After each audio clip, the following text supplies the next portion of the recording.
Welcome to this Grandma's Life podcast. I'm your host, theciaellis. Get ready to laugh, learn, and grow with me as we explore growing old in an ever changing world. One of the things about growing old is people judge you less when you sometimes say outrageous things. I'm getting older and I've had a fascinating life. I've also have opinions. You may not agree with those opinions and I may not care. Even now, I am passionate about many things.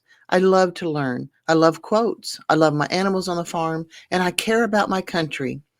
Join me as we explore loving life even as we age. Today is March 3rd, 2025. This is episode 76.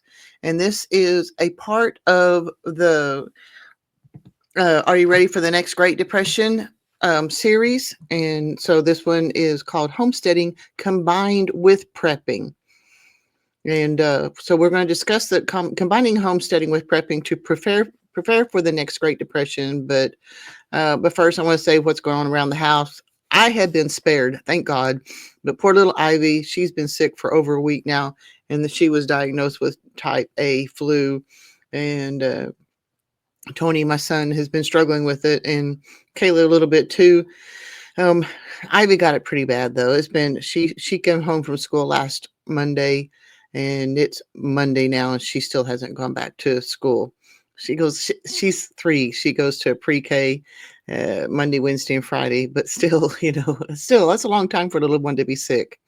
I'm still listening to Extreme Ownership by Jocko Willink and Leif Babin, and I'm also listening to Heretics of Doom by Frank Herbert. What I'm still reading Spud, Spam, and Eating for Victory, Rationing in the Second World War by Catherine Knight. This is a book that I'm probably going to be doing a lot of, we'll definitely go on the other podcast. The book's highlighted somewhere down the road when I do get it finished, and I'm learning a lot from it now. These guys this is World War II era in Europe, and she talks about what they learned in World War I to help them get through with the food rationing and stuff in World War II, and some of the things they had to eat and do and to survive and stuff in Europe in World War II. I'm also reading Muscular Retraining for Pain-Free Living by Craig Williamson, and I'm still on Poland by James Michener. My quote of the week, and it's probably going to be this one for all of the rest of the Are You Ready for the Next Great Depression series. By failing to prepare, you are preparing to fail, by Benjamin Franklin. And I may change it, may not. We'll have to see. So my main subject tonight is homesteading combined with prepping. So I want to preface this first by saying episode 48 of this Grandma's Life podcast was an introduction to the series. Episode 50 was How Much Do You Really Eat? Episode 56 is the prepping portion of it. Episode 72 was homesteading, and those are all part of the series of Are You Ready for the Next Great Depression? So now I want to talk to you about combining homesteading and prepping, which I feel is the best way to handle any sort of long-term not grid down, but where there's very little food and money and stuff going around. So the homesteading and prepping, if you think about it, even the homesteaders or people of the 1800s and stuff, they had their time where they were doing gardening and other things in the summertime, and then of course they did things in the wintertime too, but they did a lot of things in the spring and summer and fall to prepare to get them through the best of their ability in the winter. So it is a combination of homesteading and prepping. So if you think about it, the old prepping ways was gardening. Okay, so you don't have to do it like the old preppers way, because there's a lot of techniques out there. They're pretty cool. You got raised beds you can build, especially in an area where if the ground is not that good, if it's very sandy, and I don't know, a lot of soil when you first get into it to make a garden, it needs to be amended anyway. But some soils are just too difficult. If it's too clay, if it's too sand, if it's whatever, So raised bed gardening is a good one for that. And especially as you get older, whatever, you don't have to bend over so far. There's container gardening. If you will have on a terrace of your back porch or whatever, front porch, whatever. Hydroponics and aquaponics. Those are two different other things that are completely, those are not old style, but but it is a form of gardening. And of course you have the traditional garden. I know my grandpa Dayhoff, I think his garden was like a full acre, and he was a good gardener. And but he was always out there working from the time he got home from work to the time it got dark.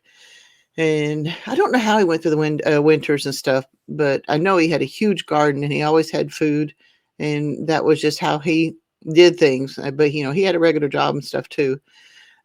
Square foot gardening, that's a pretty cool way of doing it. There's just a lot of gardening techniques that you can use. I would highly recommend checking into them. So, and the reason I tell you that, like I said, Grandpa had a huge garden, but even if you can only do a little bit of gardening, and okay, rephrase that, because people go, oh, just get started. If you just have a basil plant, let's be realistic. If you are having to rely on that basil plant to get you through the next Great Depression, you are in trouble. And so therefore, if you live in an apartment and you can't grow a bunch of stuff, then you're in trouble. Now, they do have some techniques where you can do some gardening, like the hydroponics and stuff, where I believe it's that technique that you can do a form of it in your house, and then you can do that year round, and that's good. That is much better. But I feel like when people say, oh, you just need to get a little bit started, and just a little bit, one tomato plant. Honey, when you're hungry, that tomato plant ain't going to do much for you. And that one basil plant ain't going to do too much for you. That might get you one meal of bruschetta, So I don't know.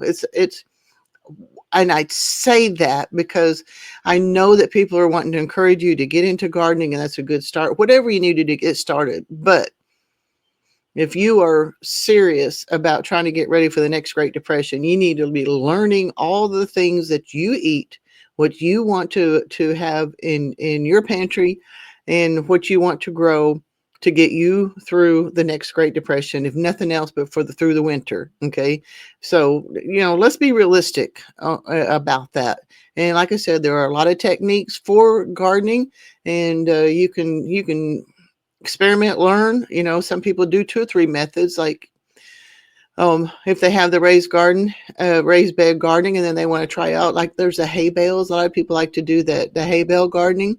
Just learn about the different things, learn about permaculture, learn about all the other stuff, and figure out what is best for you, because your goal is to feed yourself. Okay. So back to the old prepper ways, hunting and fishing. You need to know you need to know the laws in your area, what you can hunt for and fish for. And especially in the hunting, you need to know what's in season and what's not in season. Well, the fishing too. But one way or another, you need to, if you want to be able to survive and get through whatever, get some meat, you will want to know the laws. Because if it gets to be a really bad situation, I'm sure there's not going to be law enforcement out there saying, hey, you shot that deer in the middle of June. That's not a good thing, But and I've said this before, when I used to listen to Jack Spirko before he started using the F word all the time. And but he had a story of his grandpa talking about how he had rat traps with a hole in them, which the hole was where he screwed the rat trap to the tree, and that was how he caught squirrel, because he didn't have ammunition. So he would put bait in the rat trap, and the squirrel would go for the bait, and then he would get snapped in the rat trap, and then they would have dinner. And he said that worked real good for about 2 years until there were no squirrels in the area. So I tell you that to kind of give you a perspective on not only just for hunting, but various ways of getting the meat that you want, and how, if it gets to be kind of a dire situation, you may still struggle to get some meat on the table. So the more you prepare now, the better off you'll be. The better you are at hunting, the better you are at fishing, and cleaning the fish, and processing the meat, and getting things together like that, the better your chances are of having food when you need it for yourself and for your family. So another way, now we're still into the old ways of homesteading, raising your own meat. Now, there are 2, like just on chickens, and there's going to be a future podcast too. The chicken that we buy in the grocery store is what is called a Cornish cross. They are a highly hybrided bird that is designed to get up to weight and very fat and very with a lot of meat on it in 8 weeks of life. And if you don't kill it within that 8 weeks of life, they're likely to die of heart attack or get so heavy they break their legs and stuff. And that's the kind of meat that we're used to eating from the grocery store and stuff too. And a lot of us have bought them from hatcheries and butchered them after the 8 weeks, 6 to 8 weeks, or whatever it is that they choose that they can do. But if you're talking about a long-term situation, some people are going back to some of the more traditional chickens. Now, there are heavy-bodied chickens. They won't be like the Cornish cross, the big fat ones, but there are breeds of birds that are called heavy-bodied that have more meat on them and or less bony and less stringy, whatever, because some, I don't know if you've ever tried to do anything with a rooster, but there's a reason they tell you that some of these roosters are just tough and you can cook them for a long time and they're still tough. But you can breed chickens. There are like the American breast is a form of bird that has a little bit more dark meat on it, and which a lot of us actually really prefer. And that can be raised at the homestead level. The Cornish cross cannot be raised at the homestead level. Something about how they are bred and how they are to get that cross. It takes up, I think they said 1,000 birds to get the right Cornish cross traits that you want. So the chances of you as a homesteader having a Cornish cross farm, I guess, is pretty slim. So you can find heavy-bodied chickens to have for that. And then when you do that, you can hatch them at home instead of getting them from a hatchery. And if you think about it, people ate goat for a long time. If you want to eat goat, you can eat sheep, rabbits. I was on a place where it had lots and lots of rabbits, and you can hunt rabbits, but you can also raise your own rabbits, where you can have the larger breed with more meat on them, kind of like the Cornish cross chicken. And then, of course, you could, if you have cattle, you can do beef too. And knowing how to process the chickens, the goats, the sheep, the rabbits, the beef, etc., are a good way in preparing for the next Great Depression and making sure that you have enough food for your family on that. Now, I've said this before too, preserving the harvest. We will cover that in a future episode also, but I want to cover some of the ways of preserving the harvest, especially when it comes to, well, I was going to say for gardening, but you can do this with meat too. There's good meat that's been canned, but canning, there's water bath canning, and that's stuff that has high acidity to it, like pickles and things like that. And then there's pressure canning, and you will need to know the difference on which ones will need pressure canning and which ones are only do water bathing. Because if you try to water bath your chicken or even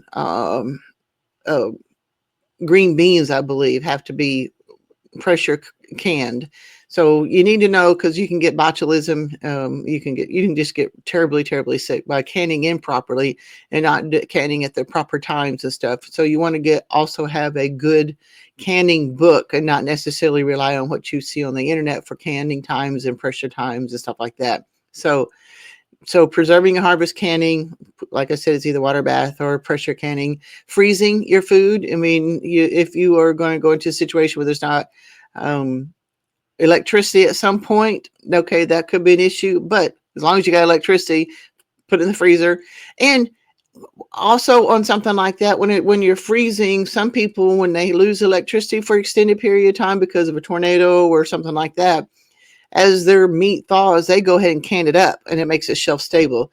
And so they can do that. Dehydrating, that's a age old way of taking care of food. In fact, whenever I was a kid, I was raised in Southwest Oklahoma, and I believe it was in August, they have a great big powwow with, I believe it's the Caddo Indians. And if you drive down where they're having their big powwow, there are strips of beef that are little strips hanging off of the barbed wire fence so that they can have it for their jerky, which I thought was kind of bad anyway, because it's a very dusty and dirty red dirt. It blows all the time, and then people are driving their cars by on the road. That had been some really gritty beef jerky, but that was part of their tradition. That was part of what they did. And when they're having a powwow, they are trying to have as much of the old ways as possible, and that's one of the things that they do. But you can dehydrate your vegetables, you can dehydrate your meat, and and then you have pickling, like I was talking about, that has the acid in it, and the different spices like dill or whatever you want to do for that.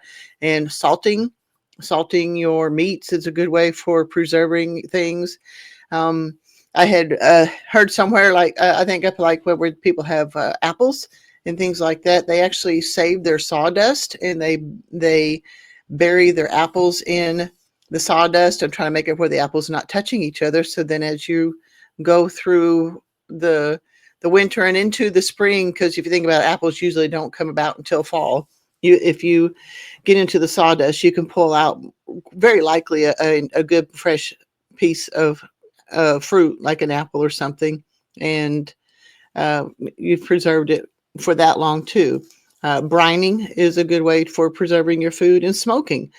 The new category is freeze drying. I would love to have a freeze dryer, but that is definitely not something that was old school. That's something that's new. So that this is a way of doing the homesteading part and preserving your food and things. So like I said, all of these, I'm going to take them category by category and cover them in future episodes. It just might be a while until I get to them. New prepper ways. Okay, so you can actually buy all your own freeze-dried food already pre-done. I would recommend, though, if you do the prepping, that way for prepping is to experiment with the food that you save. The freeze-dried food, yeah, it's good for 25 years, but if it's sitting for 25 years and then all of a sudden you need it, or even if it's been sitting for 10 years and you don't know how to cook with it, or you don't even know if you like it, that's a problem for you. So, get your prepackaged freeze-dried food if that's what you want, but experiment with it, taste it, see what you like, see what you need to have to go with it to make it more edible for yourselves or whatever. And of course, the new prepper ways has always still got the hunting and the camping, but you can have all the knives, you can have all the bug out bags, you can have the generators, the inverters, you can have the medical and supplies and all the different medicines that you need. Of course, obviously, you got ammunition. So basically, you got the beans, bullets, and band-aids and stuff like that. So that is a good way for prepping, because old timers didn't necessarily have all the extra bandages and stuff. In fact, they probably did more herb things. So that's a good thing to get into somewhere down the road too. But for this day and age, having your blood pressure, a backup of blood pressure medicine and other things that you feel like you might need, have extras of it. It might not get you through the next Great Depression, but it will get you at least a couple of months down the road and help you to be able to do that. And my point of view is do your very best to get off that kind of medication as it is. Now I want to talk, I'm on high blood pressure medicine, but keeping your blood sugar under control by eating healthy and doing stuff, unless you're type 1, there's nothing you can do about that. But type 2, guys, you can take care of that. You know how to keep from having that and getting worse.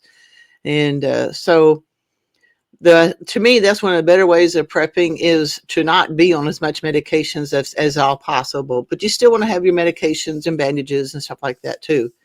So combining old practices with the more modern technology today makes for a much more well-rounded strategy in preparing for the next Great Depression, I feel.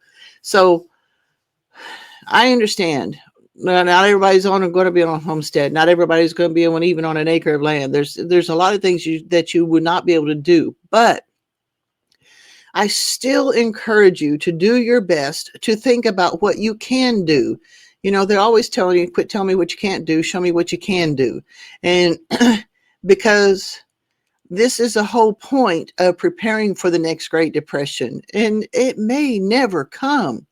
And that would be wonderful. But even if it doesn't come, all these things that you have and you're doing are things that you can do in regular life, in real life, and make it a part of your daily routine and stuff, so that whenever you if it happens, you are better prepared, because a case in point, you're always seeing where the people have those, what they call vault seeds. You got all these extra seeds that you have, but nobody's ever planted them. And if you are in a situation where you have to have seeds, then you're going to get real hungry before those seeds are going to be planted and raised and made into a meal. And it might be something that's not good in your climate. It may not be something that's good in your part of the world. And you may not know how to grow that yet. Gardening is kind of like being a doctor. You got to keep practicing at it. So try to implement these things and combine homesteading as much as possible, along with prepping and all the technology and stuff. As long as it's there, know how to do the old ways, know how to do the new ways, know how to use the GPS, know how to use a map, know how to garden, know how to put the food up, know how to can, and if you can afford it, know how to freeze dry. So there, that's a wonderful combination, I think. But put the mental energy into it. Think about what works best for you, your situation, and your family, and do what you can. Because if we do go into another Great Depression thing, I don't know that we're going to be able to. I mean, even when the government was able to help people in for the last Great Depression, there was still an awful lot of people that got hungry. There was an awful lot of people that were struggling to survive and did out without a lot of stuff. So take it back on the old ways, embrace the new ways, and combine them. And like I said, I feel like that's the best combination of stuff that you can do. So my question of the day is, what are some ways that you could prepare for the possibility of the next Great Depression? Give me an email at theciaellis@gmail.com. And I pray that some of this information is helping you. And we're going to cover more in the future as we go. Uh, I'm using Streamyard to do this podcast.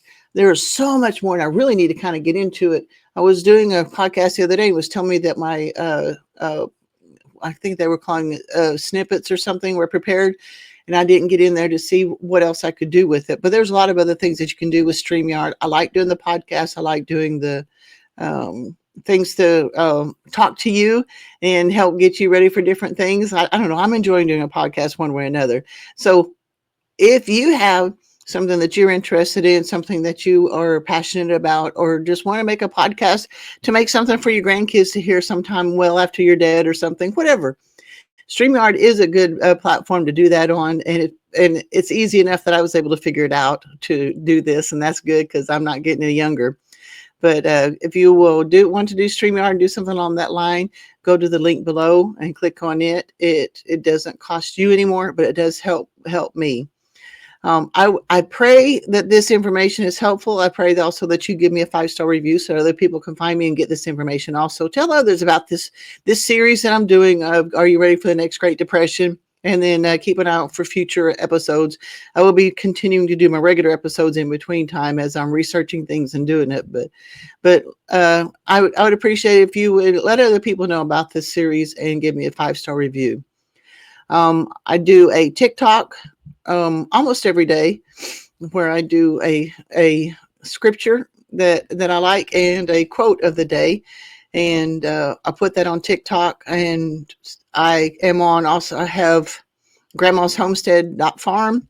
That's my website. Grandma's Homestead YouTube channel. That's my main YouTube channel. Farm Animal Life YouTube channel. Kinsey Likey Sports YouTube channel. That's stuff I put where my granddaughter's sports stuff, softball and everything. I'm on Instagram where I do also the quotes and the scripture. I have my regular Facebook page is Thecia V. Dayhoff Ellis. That's a mouthful, I know. I'm also on X and Rumble under Thecia E. And then I also have a Grandma's Homestead Facebook page. All right, guys. You know that how my feelings about preparing for the next Great Depression, but at the same time, I want to encourage you to live until you die. This is the only life we've got, and I want you to start thinking about how you can be the best that you can be, to do the best you can do, to have the life that you want to have for yourself and for your family, and live. God bless, guys. I'll see you next time.